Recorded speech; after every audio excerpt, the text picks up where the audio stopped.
this next guy from when Boris Karloff played him in the 1931 film Frankenstein. Please help me welcome to the stage, Jason Klingman.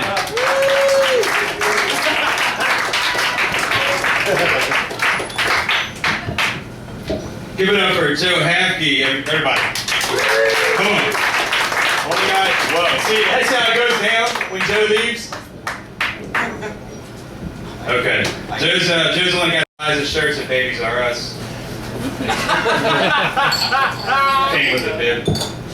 I barely even know these guys. I'm kind of new to the whole Richmond comedy scene. But I want to thank you for being here. Jared Cullen, real quick. I'm a hick. Aren't you from Kentucky, dude?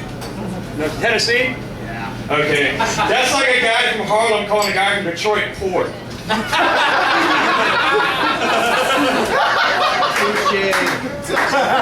Detroit what?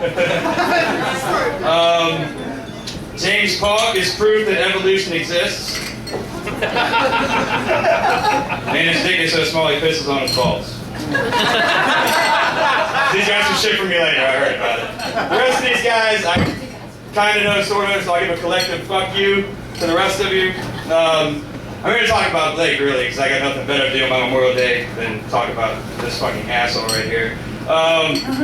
Let's see. So the first time I ever met Blake, it was virtually, it was not in real life. I put on a comedy show many, many miles away from here, and Blake was supposed to be a part of the first one. My man Jeff Curran kind of set it up.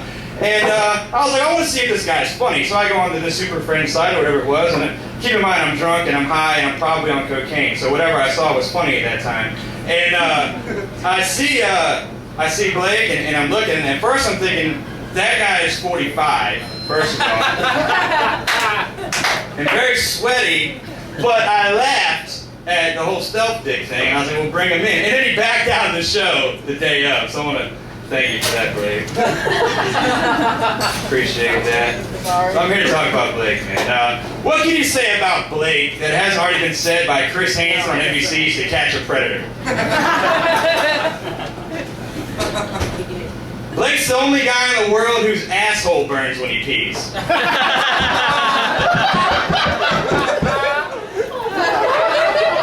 Love you, buddy. Let's see. I hear Blake's a big volleyball fan, which makes sense because 4 out of 7 days he's volleying balls in his mouth.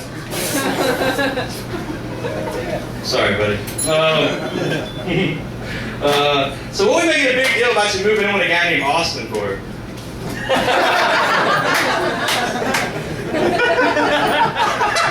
That's really good.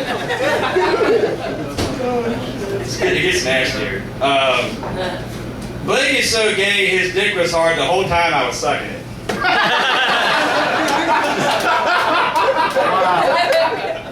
Wow. Blake is like Bruce Willis in Die Hard if he ate the bad guys. And then walked on glass.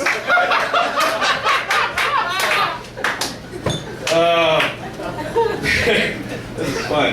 Blake's got a closet full of the same uniform, kind of like Batman. Or should I say, Fat Man. Blake, I love you, man. It's a fucking roast. It's gonna get worse, I'm sorry. Let's see.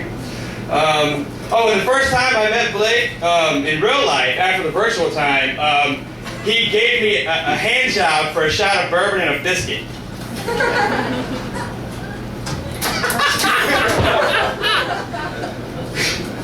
Blake looks like I feel on the inside.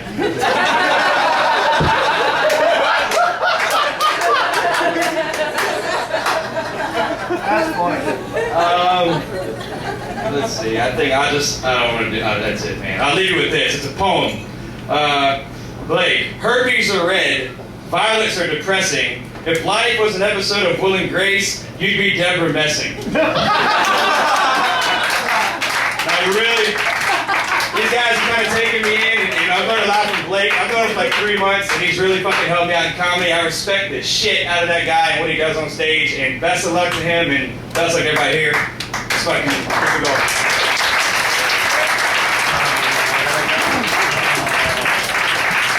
Jason Klingman.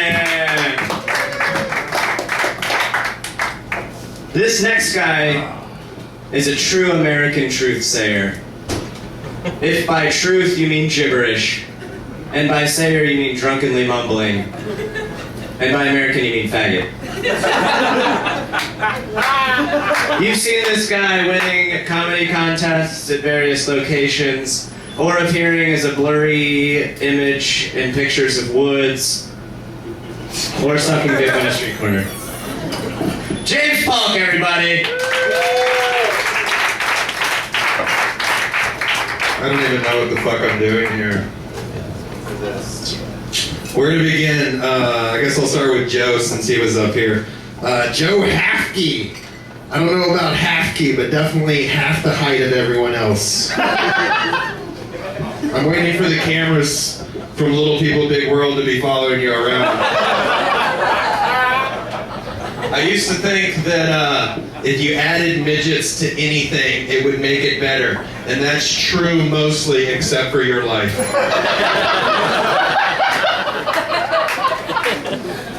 The only reason I even hang out with you is because it's cool to have somebody around that can tell me how my balls smell.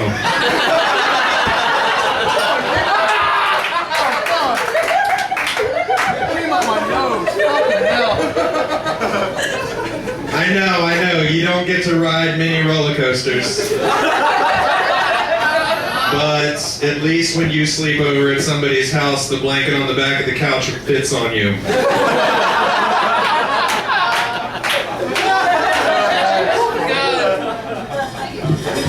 Jared Cullum, y'all saw him earlier. That is the gayest man I've ever seen in my life that's married to a woman. Like, I'm so glad he got a haircut because he used to tousle his hair all the time. And I'm like, dude, if you didn't let your boyfriend come on your face, which turns it into the stickiness of a movie theater floor, you wouldn't have to move the hair off your face. Seriously, super gay. Like, the day they stopped making Zima, he was crying. Now when the bartender is like, hey man, what can I get you? He goes, woodchuck cider.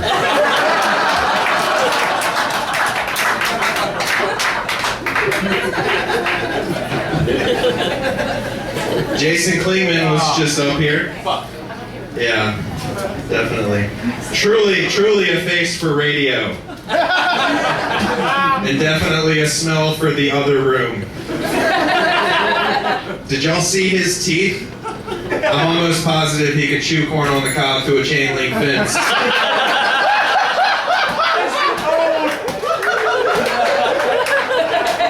He's like Mr. Ed, only with a much smaller penis.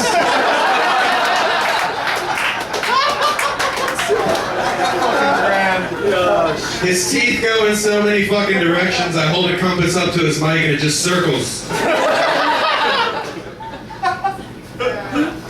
You ugly fuck. Jeff Curran, you and that fucking hat. Like, what are you, in a fucking frat or something? You're not. It's just a coincidence that you're a complete tool married to an attractive woman.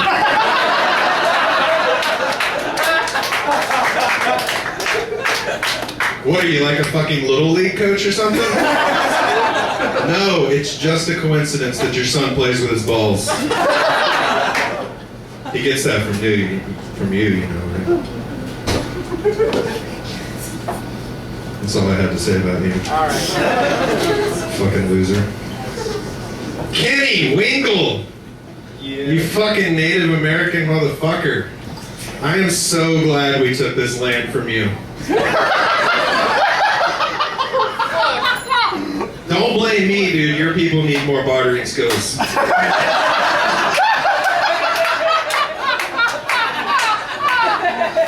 Like, for real. Y'all had, like, all of New York. We sent over Howie Mandel with a couple briefcases, like, let's make a deal. You want briefcase 13? Let's see what's inside. Oh, a necklace.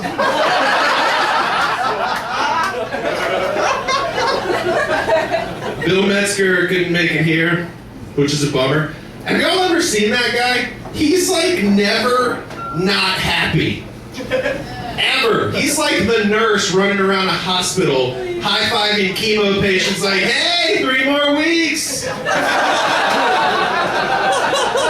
Let's try and keep that ginger ale down, right?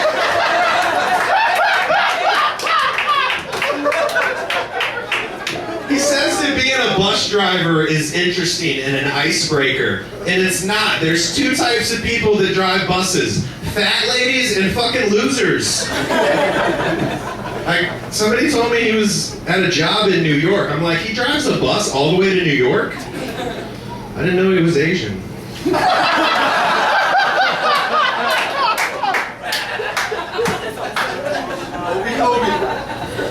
David Marie Garland.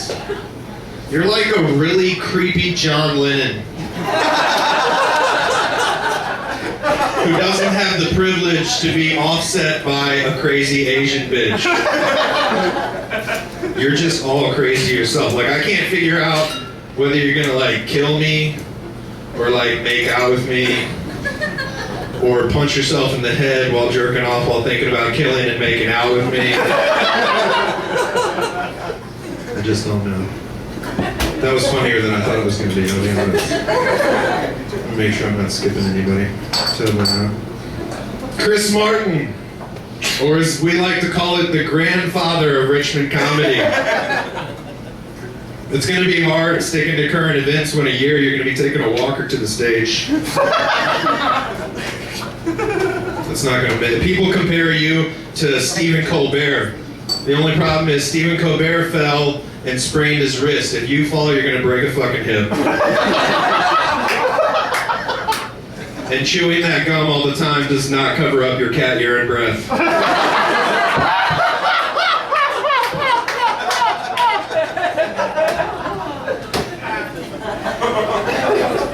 my God.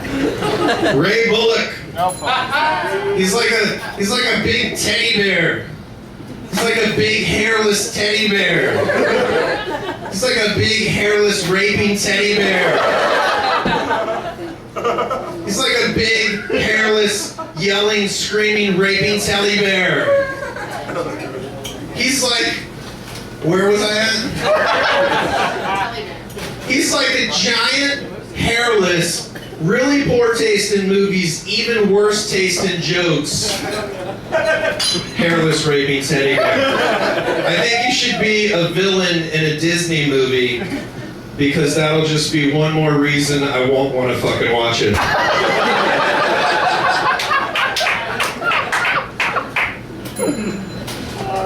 I already talked about Joe Hapke. Is that really all? Damn. I was enjoying myself. Blake Midgette. The guy in the chair.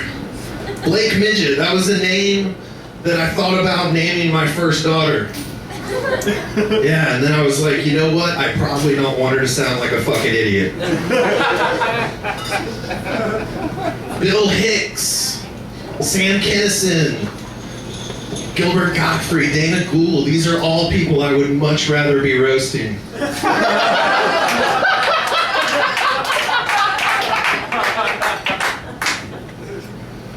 I'm going to tell some jokes to you. You ready, Blake? Yeah. Why did the chicken cross the road? Why? Because you're a faggot.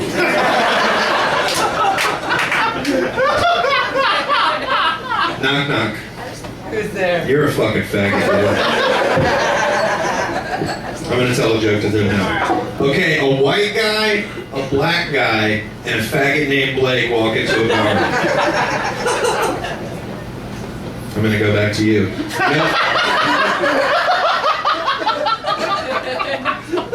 Do you know how blondes commit suicide? No. That's because you're a fucking faggot, dude. I like to stick with what I know when I write. I'm going to close on you, Blake, with an impersonation of you. This is my impersonation. I'm going to wrap up all of Blake's material in about 3 sentences. I'm going to come on her face like a bazooka held by a Nazi soldier, shooting cat guts onto a pile of dead babies which is on fire from Satan's flame piss, while I skull fuck an 8-year-old boy with my stealth dick, and maybe I'll fist him too, while dressed as Big Bird. Blah, blah, blah, some obscure 80s reference.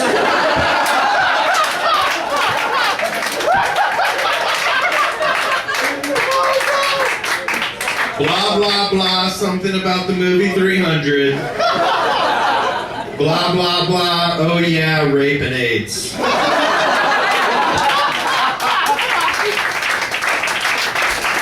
But in all seriousness, I really think that you are borderline comedic genius, and I wish that I was as brave as you when you step on stage, I'll be honest.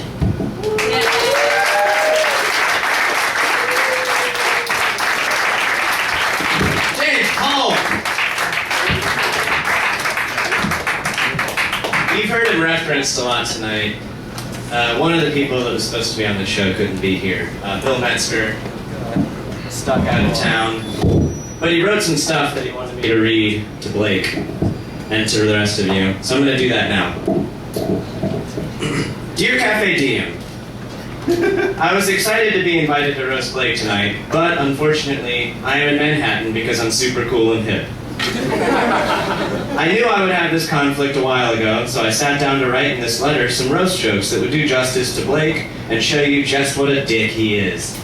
However, I realized very quickly that there was nothing I could say that would shed decent light on how shitty a person Blake is. So I decided to let him tell you in his own words. I snuck into his room last night and stole the last few pages of his diary to share with you this evening.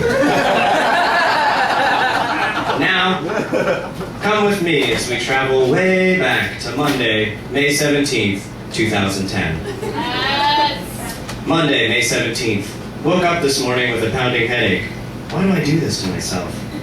Maybe if I cared about my self-worth, I wouldn't wake up every day feeling like God took a shit inside my head. I mean, what am I thinking? Drinking on the Lord's Day? Next week, I promise to go to church and actually pray instead of just staring at Jesus' six-pack and drooling.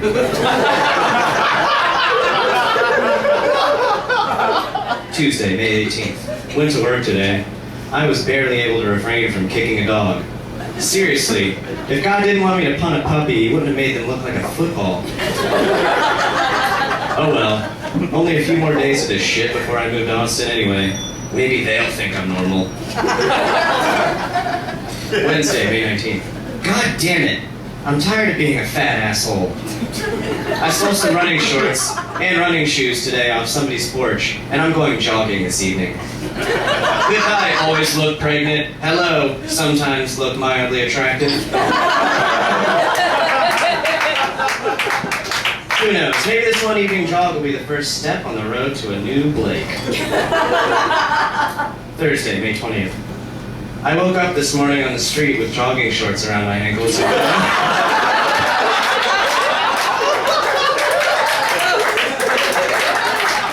And one running shoe on. Oh, this tire is pretty accurate. Then when I got home and looked in the mirror, someone had shaved my fucking head! What the fuck? Am I supposed to just tell people I did it to myself? On purpose? Hi, my name is Blake. What's that? No, I chose to look like a penis today.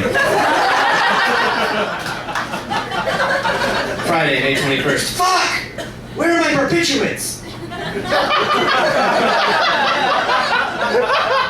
Saturday, May 22nd. Today I decided that the only way to be strong in mind and exude the personal confidence I will need to move to a strange new city is... fuck it, who cares? Sunday, May 23rd. I got a boner! I got one! I went out and bought ice cream immediately. Ice cream and a boner. But then a kid came into the ice cream shop, so I had to leave. You know the rules. Oh well, it was still an exciting day.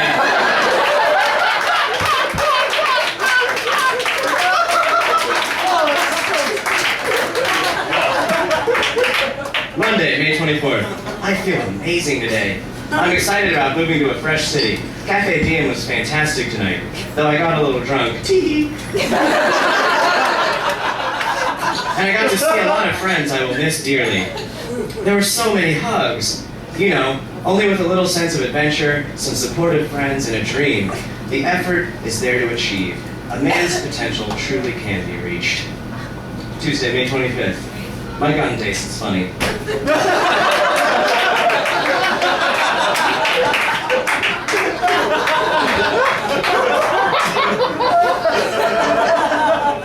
Wednesday, May 26th. I fucked Brown Frown the Clown last night. I know what you're thinking, but I was at the lowest point in my life. Other than that time I went to a Build-A-Bear workshop, made a Blake bear, and spent all night crying and kissing it. I do have to say, that sick molesty bastard sure knows how to funny fuck a customer.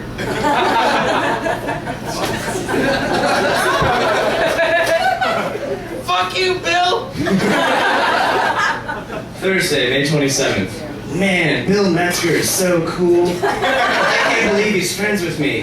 His hair is so awesome. I would sure love for some for myself, because, well, you know. And boy, is he attractive. He's about as tall and handsome as Joe Hafke is short and ugly.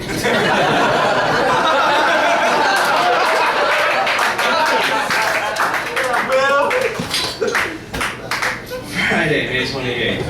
I counted my Magic the Gathering cards today. I have 436. I felt like Rain Man, but I was counting Magic the Gathering cards instead of toothpicks. Tonight I'm going to get in bed and make it rain Magic the Gathering cards on a little, pink, writhing, naked body. Maybe David Murray Garland will come over and take pictures again. Saturday, May 29th. I jerked off to Jurassic Park again.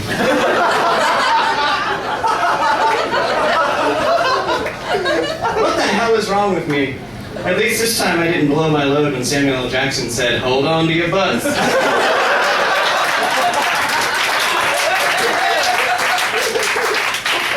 let that man hold my butt any old day. If he wasn't black, of course.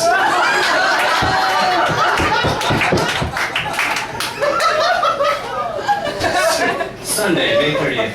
I did it! I went to church this morning. I don't know if it was the Jurassic Park session I had last night, but as I was staring at Jesus' abs, I had a vision of Jesus himself appearing to me, riding on the back of a velociraptor and wearing robes of silver. He held a flaming sword, and as he lifted it high above his head, he spoke to me. "Blake, lift up, my son, for you are one of few. Those around you hold you high.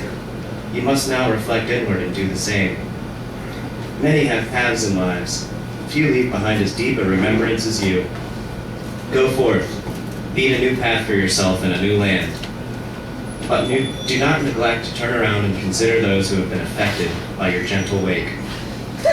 I came so super hard.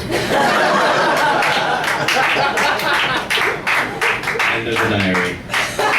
I hope these entries brought you a little bit closer to Blake tonight. Sorry I stole your diary, Blake. I'll miss you very much when you're gone. Sincerely, Bill Metzger. Alright, we're going to take a little cigarette break. We're coming back in 10 minutes, so hurry up.